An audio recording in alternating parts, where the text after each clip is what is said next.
সাল। সমগ্র বিশ্বব্যাপী যুদ্ধের দামামা বেজে উঠেছে।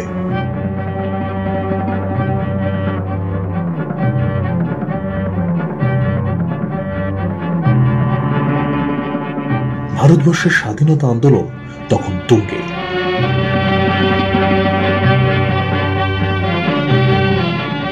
কুমোরটুলি সার্বজনীনের সভাপতি হলেন নেতাজি সুভাষচন্দ্র বসু।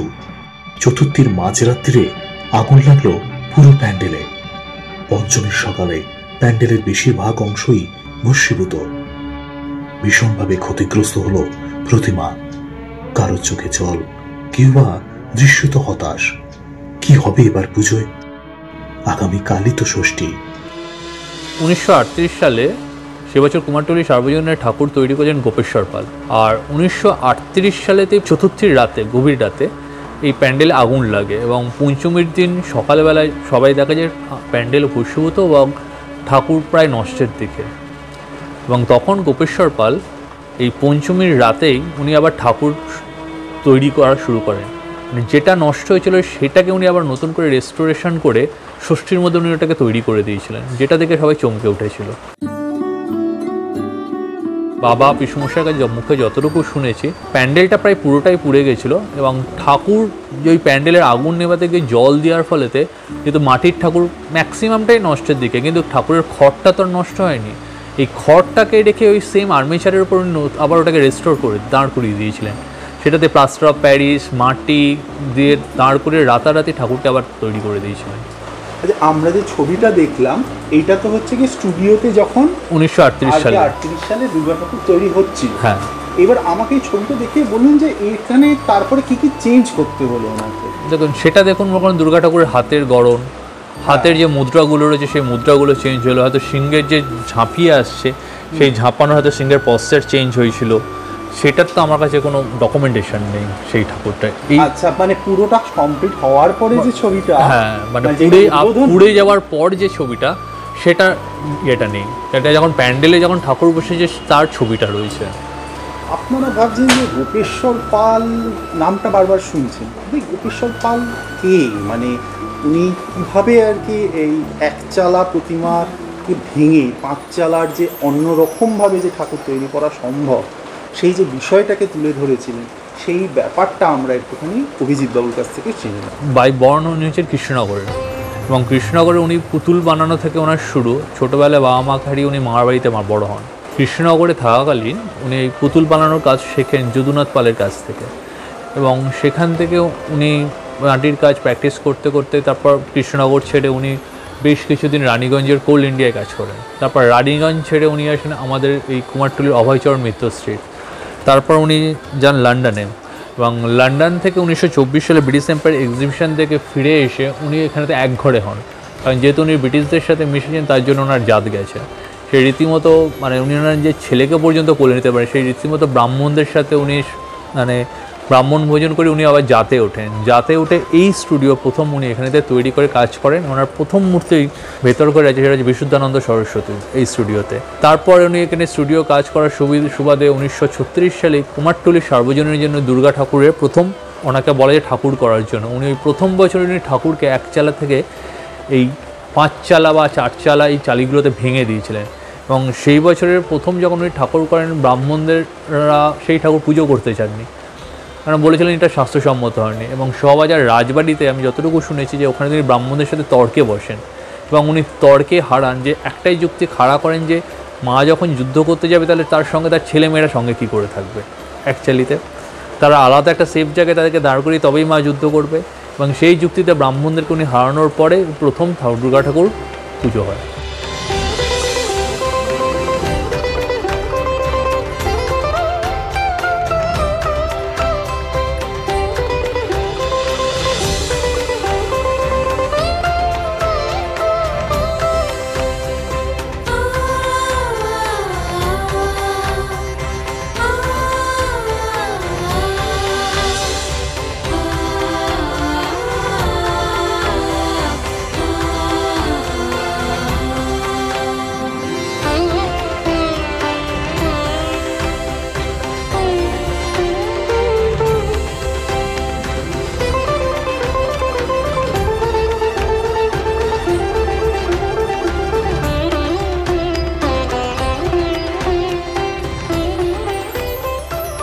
আমরা যে ছবিটা দেখছি সেটা হচ্ছে গিয়ে প্রথমবারে যে কুমোরটুলি সার্বজনীনের গোপেশ্বর বাবু বানিয়েছিলেন। তারপরে এখানে তো 9 বছরের 9টা ঠাকুরের ছবি আছে, আর যেগুলোতে জিপাল বলে লেখা আছে সেগুলো হচ্ছে গোপেশ্বর পালের ছবি। তারপরে 2 বছর করেছিলেন ওনার ভাইপো মণিপাল, একটা সিমলা ব্যায়াম সমিতি আর একটা হচ্ছে ফায়ার ব্রিগেডের পুজো।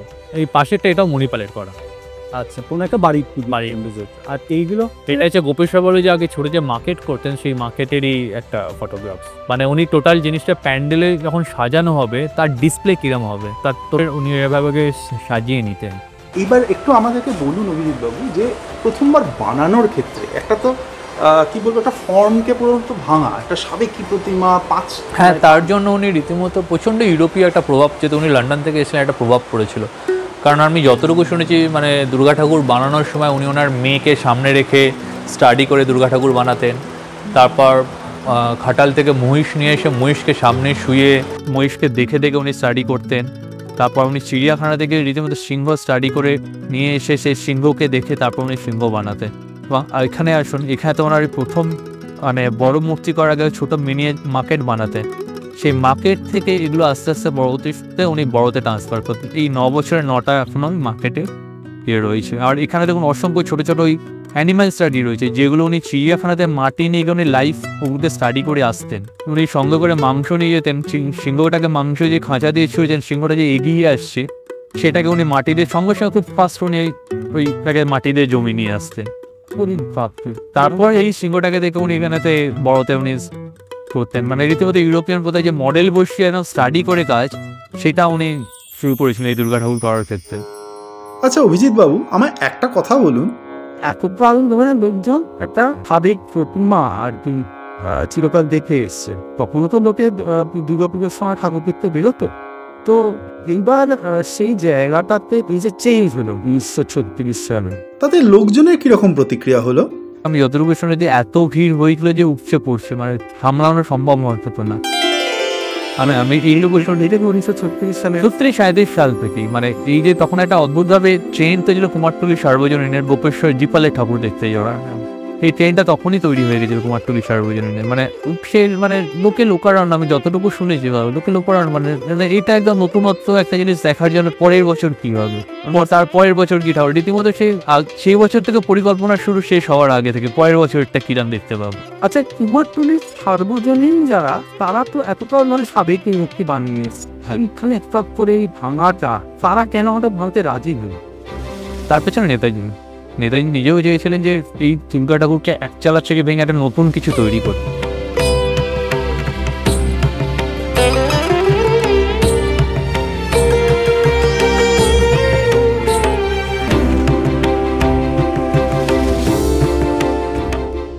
খুব জানতে ইচ্ছে করছে যে এইবারটাতে প্রথমবার নেতাজি সভাপতি হলেন, তো উনি কিভাবে আর কি গোপেশ্বরবাবুর সঙ্গে সম্পৃক্ত হয়েছিলেন দুর্গা ঠাকুর বানানোর ব্যাপারে?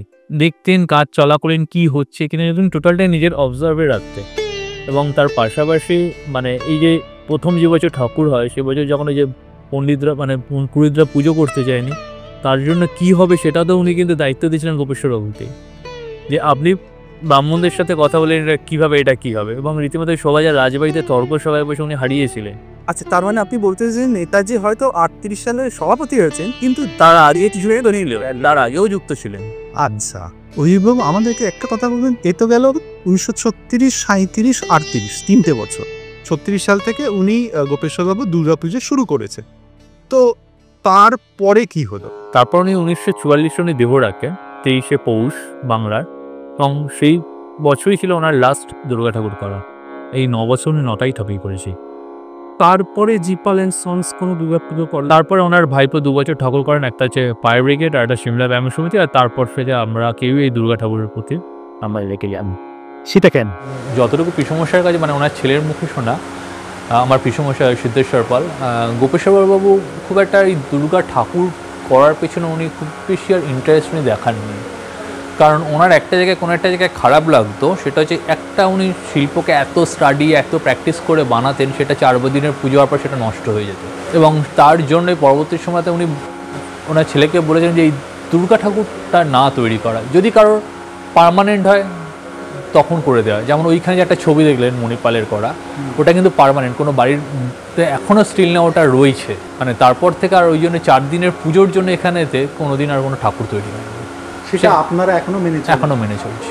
আপনাদেরকে বলা হয়নি দর্শকদেরকে যে অভিজিৎ বাবু কিন্তু গভর্নমেন্ট আর্ট কলেজ থেকে মাস্টার্স করেছে। তো এখন তো থিমের পুজোর একটা বিরাট বড় ব্যাপার হয় সবাই না, ওই বলতে পারেন ওই দাদুরির প্রথার ইয়ের জন্য আমরা মানে কলেজে পড়াকাল শুরুতে তখন হয়তো 1 বছর 2 বছর পর্যন্ত, তার পরবর্তী যখন আমি স্টুডিওর সাথে জড়িত হই তখন আর এই ঠাকুর করার প্রতি কোনো রকম ইন্টারেস্ট। দর্শকরা তো এগুলো দেখছে, দেখে তাদেরও তো মনে হতে পারে যে একটু অভিজিৎ বাবুর সঙ্গে এসে দেখা করা আর একটু ওনার কালচারের ব্যাপারেও। সকাল 8টা থেকে রাত্রি 8টা পর্যন্ত খোলা, শুধু দুপুরে 2 ঘন্টার জন্য লাঞ্চ আওয়ার্সে বন্ধ থাকে, যখন ইচ্ছা সোম থেকে রবি। এখানে আপনারা আসবেন কি করে বলে দিই। বাসে বা মেট্রো করে এলে আপনাদের নামতে হবে শোভাবাজার মেট্রো স্টেশনে লাল মন্দিরের সামনে।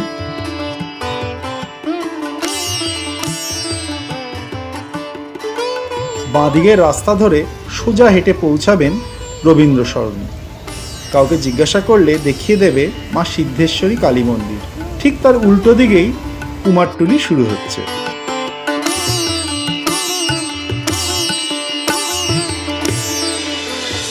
বাঁদিকে বগলা মায়ের মন্দিরকে রেখে সোজা হেঁটে এলে পৌঁছাবেন কুমারটুলি সার্বজনীনের সামনে। পাশের রাস্তাটা ধনদা ঘোষ স্ট্রিট পল্লী। সোজা হেঁটে এলে পৌঁছাবেন জি পাল অ্যান্ড সন্সের স্টুডিওতে।